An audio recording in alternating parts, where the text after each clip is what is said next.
قال الله تبارك وتعالى في القرآن المجيد: ومن آياته أن خلق لكم من أنفسكم أزواجا لتسكنوا إليها وجعل بينكم مودة ورحمة إن في ذلك لآيات لقوم يتفكرون.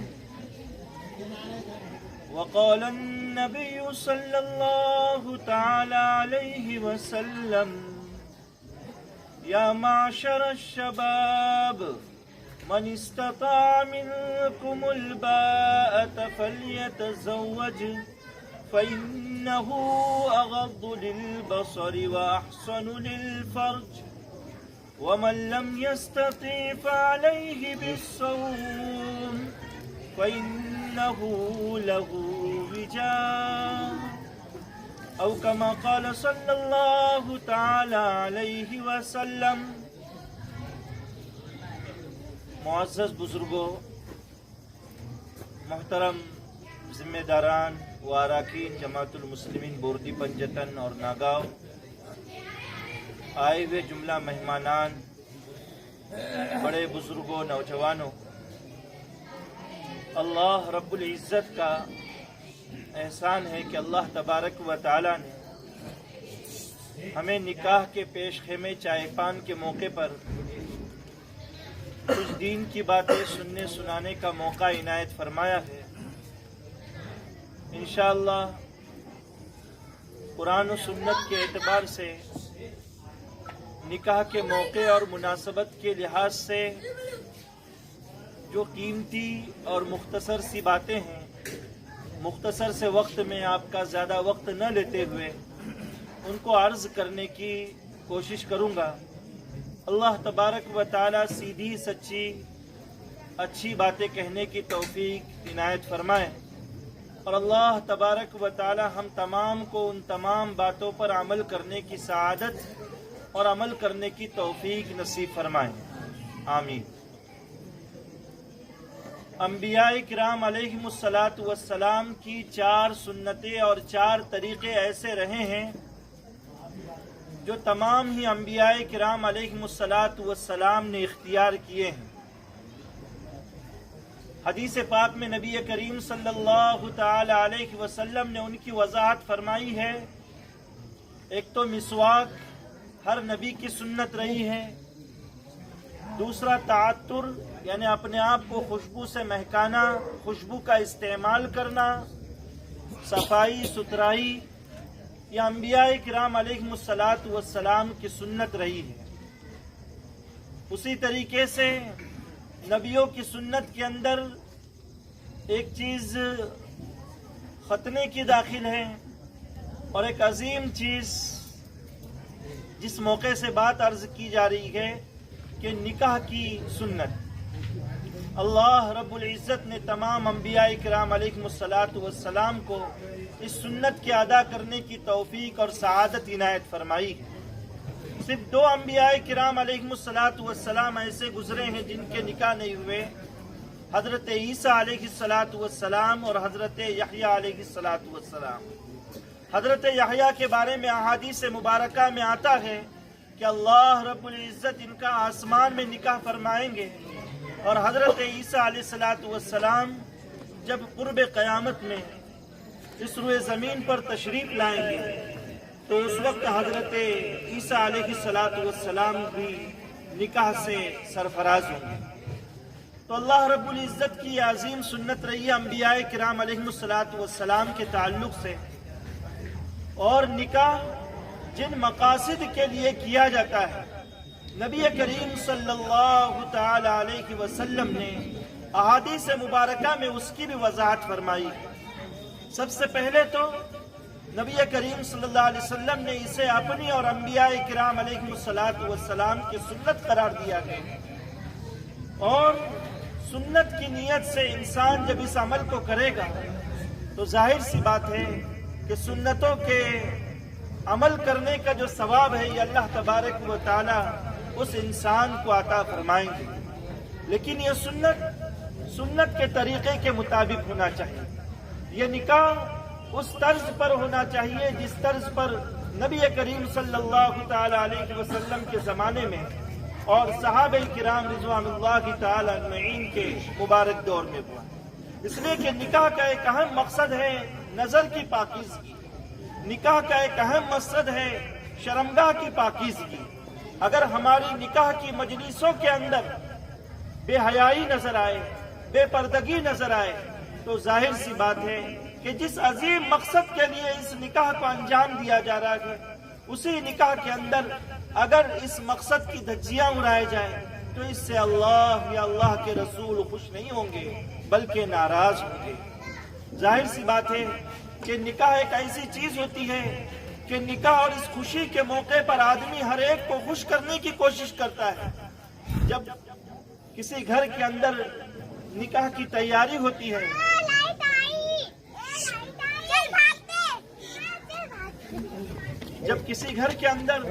نکاح کی تیاری ہوتی ہے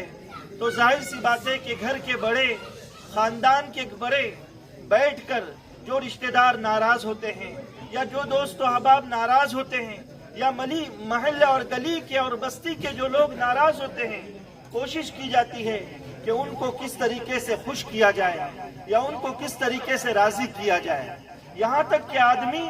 اپنے گھر کے اندر کام کرنے والے اور اپنے جو ہے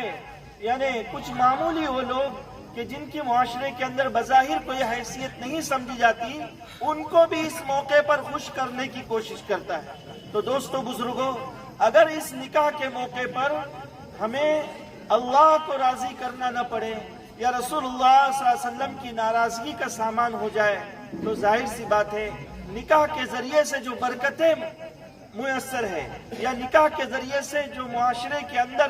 خیر وجود میں آنے والا ہے وہ خیر اور وہ برکتیں وجود میں نہیں آتی، اور ہم دیکھتے ہیں کہ آئے دن ہمارے نکاحوں کے اندر جو بے برکتیاں ہوتی ہیں اور اس کے نتیجے میں جس قسم کے اعمال انجام دیے جا رہے ہیں یہ بذات خود ہمارے اپنے جو ہے یعنی ہمارے اپنے عمل کا ایک نتیجہ ہوتا ہے، ہمارے اپنے عمل کا جو ہے ایک قسم کا نتیجہ ہوتا ہے۔ اس لیے اس وقت میں ہمیں کوشش کرنی چاہیے کہ ہم نکاح کے وقت میں جیسے انسانوں کو خوش کرنے کی کوشش کرتے ہیں، ہم اللہ اور اللہ کے رسول صلی اللہ تعالی علیہ وسلم کو بھی خوش کرنے کا سامان کریں، اور نبی کریم صلی اللہ علیہ وسلم کی رضا والے اعمال کس طریقے سے پیش آئے اس کا ہم جو ہے ایک قسم کا چلن کریں۔ اللہ رب العزت نے نکاح کے ذریعے سے انسانیت میں نسل صالح کے پھیلانے کا ایک عظیم ذریعہ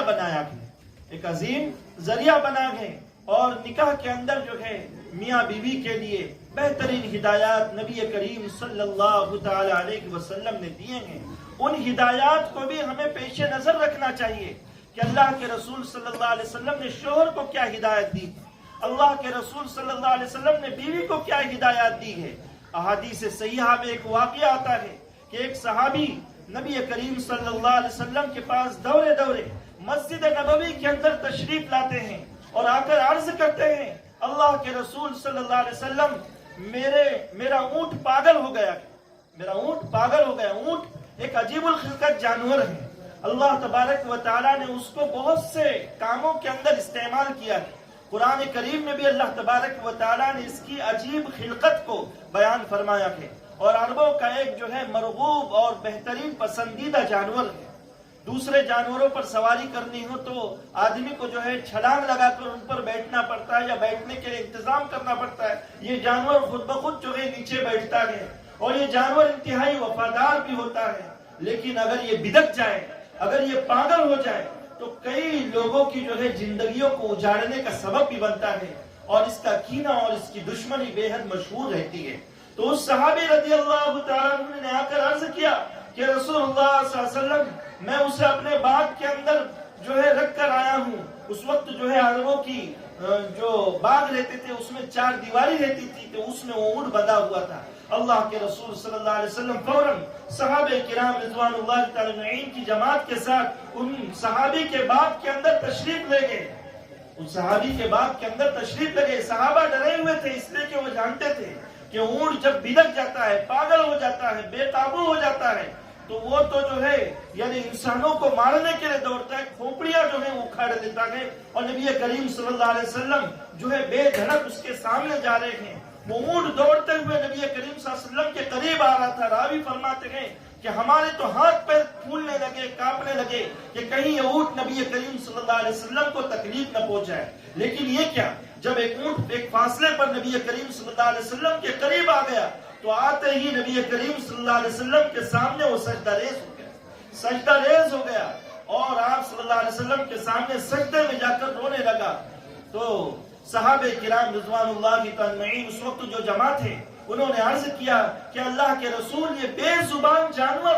یہ آپ کو سجدہ کر رہا ہے تو ہم لوگ تو اشرف المخلوقات انسان اس بات کے زیادہ لائق ہے کہ ہم آپ کے سامنے سجدہ تعظیمی کریں. اس لیے کہ سجدہ تعبدی اور عبادت والا سجدہ صرف اور صرف اللہ تعالیٰ کے لیے ہی ہوگا. صحابہ تعظیمی سجدے کی اجازت مانگ رہے تھے تو نبی کریم صلی اللہ تعالی علیہ وسلم نے اس وقت بہت ہی بہترین جملہ ارشاد فرمایا. نبی کریم صلی اللہ علیہ وسلم نے فرمایا کہ اگر میں اور میری شریعت کے اندر کسی کے لیے سجدہ جائز ہوتا, سجدہ تعظیمی جائز ہوتا تو میں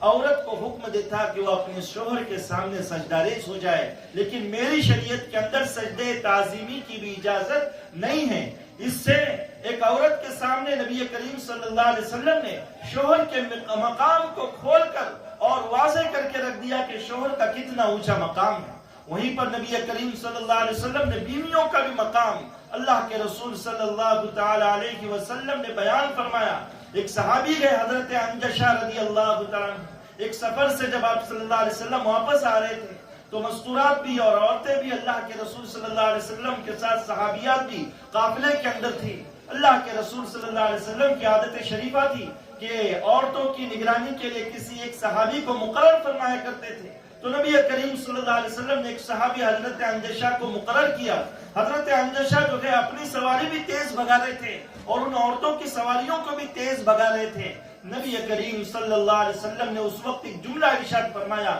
احادیث میں اس سنہرے حروفوں میں لکھا گیا ہے رفقا بالقواریر یا انجشہ, اے انجشہ یہ آبگینے ہیں, یہ آبگینے ہیں جسے ہم کہتے ہیں کہ جب ہم کوئی سامان جو ہے پلین میں لاتے ہیں تو جو کانچ کا سامان ہوتا ہے اس پر ہم فریجائل کا جو اسٹیکر لگاتے ہیں. تو نبی کریم صلی اللہ علیہ وسلم نے فرمایا کہ اے انجشہ یہ تو شیشے ہیں, ان کو ذرا سنبھال کے استعمال کرو اور ان کے ساتھ نرمی کا معاملہ کرو, ان کے ساتھ جو ہے نرمی کا برتاؤ کرو. محدثین نے لکھا ہے کہ اللہ کے رسول صلی اللہ علیہ وسلم نے اس جملے کے اندر عورتوں کی فطرت کہ ان کی فطرت کے اندر جو ہے ایک نازک پنا ہوتا ہے, ان کا مزاج بڑا نازک ہوتا ہے, اس مزاج کو شوہر کو سمجھنا یہ ضروری ہے. وہ مزاج شوہر کو سمجھ میں آنا چاہیے. اللہ تعالیٰ نے اس کی فطرت میں نزاکت رکھی ہے, اس کی فطرت میں جذبات رکھے ہیں. وہ جلدی سے جو ہے بے قابو ہو جاتی ہے. وہ اس کے فطری جذبات بھی جو ہے وہ اس کے لیے خالق کائنات کی طرف سے اس کے لیے ایک تحفہ ہے. اس لیے کہ اگر ماں کے اندر وہ جذبہ نہ ہوتا تو ظاہر سی بات ہے کہ وہ بچے کی پرورش اس لجاجت کے ساتھ اور اس بہترین انداز میں نہ کرتی جس انداز میں وہ پرورش کر رہی ہے. ایک بچہ رات کے 1:30-2 بجے بھی اگر روتا ہے تو سب سے پہلے ماں جاگتی ہے, اپنی نیند کاٹ کر اس بچے کو جو ہے خوشی فراہم کرنے کے لیے سبب مہیا کرتی ہے. اللہ کے رسول صلی اللہ علیہ وسلم جو ہے اپنی عورتوں کے ساتھ کیسا برتاؤ کرتے تھے. اللہ کے رسول صلی اللہ علیہ وسلم سے زیادہ کس کو مشغولی تھی؟